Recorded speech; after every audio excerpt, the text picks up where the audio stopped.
नमस्कार दोस्तों, आप सभी का स्वागत है स्टडी टिप्स के चैनल पर। उम्मीद करते हैं कि आपको हमारी वीडियोस अच्छी लगती होंगी। हम आपको कोशिश करते हैं कि बढ़िया से बढ़िया जानकारी दे सके। प्लीज़ आप हमारे चैनल को लाइक, सब्सक्राइब और हमारी वीडियोस को शेयर करते रहें। आज जिस टॉपिक पर हम आपको वीडियो दिखा रहे हैं वो है डायरेक्टर्स। कंपनी लॉ के सब्जेक्ट का एक टॉपिक होता है डायरेक्टर्स। उसकी क्वालिफिकेशन क्या होनी चाहिए और उसकी अपॉइंटमेंट किस प्रकार से होती है। तो इस पे अगर बात करें तो भारत में जो कंपनी लॉ है वो उसकी क्यों ज़रूरत पड़ी। देखिए, कंपनीज बनती हैं।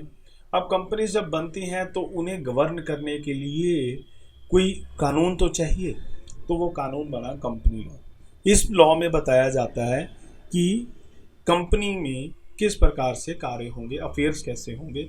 ठीक है, तो सेक्शंस बने, उसमें आज एक टॉपिक हम डायरेक्टर्स को कवर करने की शुरुआत कर रहे हैं। अब देखिए, सेक्शन 2 सबसेक्शन 10 यानी कि उन्होंने बोर्ड ऑफ डायरेक्टर्स शब्द को बताया। डायरेक्टर्स कौन होते हैं? डायरेक्टर्स एक व्यक्ति है जो एक जीवित व्यक्ति होगा। ठीक है, अब जैसे ये मैं आपको दिखा दूँ, ये देखिए रिलायंस के कुछ डायरेक्टर्स की मैंने पिक्चर लगाई है हमने। ठीक है जी, अनिल, ये मुकेश अंबानी जी, ठीक है, नीता अंबानी जी और ये अदर मिस्टर जैन और मिस्टर सिंह हैं जो डायरेक्टर्स हैं। तो ये डायरेक्टर्स इंडिविजुअल्स होते हैं जो कंपनी के डे टू डे अफेयर्स या और कार्यों के लिए रिस्पॉन्सिबल होते हैं। इनको ये जिम्मेदारी दी जाती है कि वो कंपनी को चलाएंगे।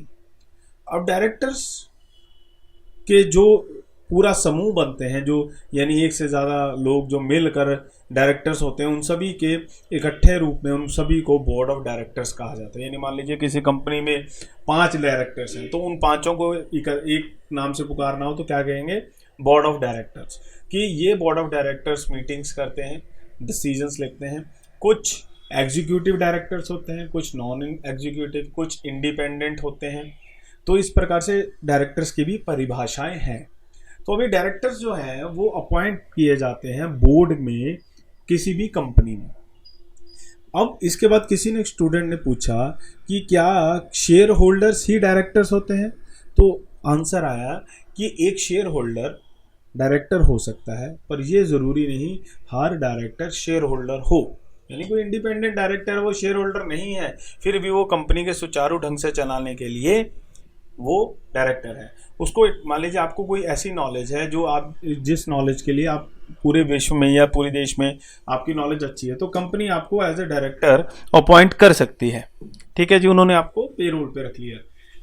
आगे आगे कहते हैं कि कंपनी जो है ना, अब जैसे कंपनी बन गई, वो कोई जीवित व्यक्ति तो है नहीं। ठीक है, perpetual succession, artificial judicial person है, उसका कोई शरीर नहीं है, कोई दिमाग नहीं है, और उसको चलाने के लिए क्या रखे जाते हैं? डायरेक्टर्स। तो वो डायरेक्टर्स जो है वो रिस्पॉन्सिबल होंगे कंपनी के अफेयर्स के लिए। अब अगला पॉइंट है सेक्शन 2 सबसेक्शन 10 में, बोर्ड ऑफ डायरेक्टर्स को, जो कलेक्टिव बॉडी होती है ना डायरेक्टर्स की, उस कलेक्टिव बॉडी को आप क्या कहेंगे? Board of directors. जैसे होता है ना यार, वो 5 लोगों का दोस्त है, गैंग है, तो उस गैंग को क्या कह देते हैं? Board of directors. ठीक है, डायरेक्टर का मतलब समझ आ गया आपको, बोर्ड ऑफ डायरेक्टर समझ आ गया। कंपनी का आर्टिफिशियल जुडिशियल पर्सन है, उसका कोई खुद में कोई शरीर नहीं है, कोई ऐसा दिमाग नहीं है, डायरेक्टर्स उसको चलाते हैं। डायरेक्टर जो है वो एक एजेंट के तौर पे भी काम करता है। ठीक है, और एजेंट के बाद वो ट्रस्टी भी होता है। प्रिंसिपल एजेंट का रिलेशन होता है, वो शेयर होल्डर्स उसके प्रिंसिपल होते हैं और वो एक एजेंट के तौर पे काम करता है। जो काम जिस पे उसने अपनी सहमति, अपने साइन करके दिए हैं, अपनी ऑथेंटिसिटी दी है, तो वो तो रिस्पॉन्सिबल है ही है। वो कंपनी भी, मान लीजिए एक कार्य उसने करा, एक एग्रीमेंट कर लिया कि हम किसी एक्स कंपनी की 10 कार्स खरीदेंगे, किसी एक्स कंपनी से, टाटा या टोयोटा, किसी से भी।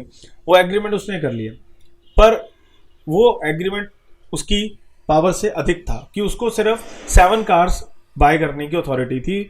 एक डायरेक्टर को हमेशा याद रखिए, कार्य जो करना होता है वो आर्टिकल्स ऑफ एसोसिएशन के हिसाब से करना होता है। हर डायरेक्टर को अपनी कंपनी के, जिस भी कंपनी में वो डायरेक्टर है, उसके आर्टिकल ऑफ एसोसिएशन को समझना होगा।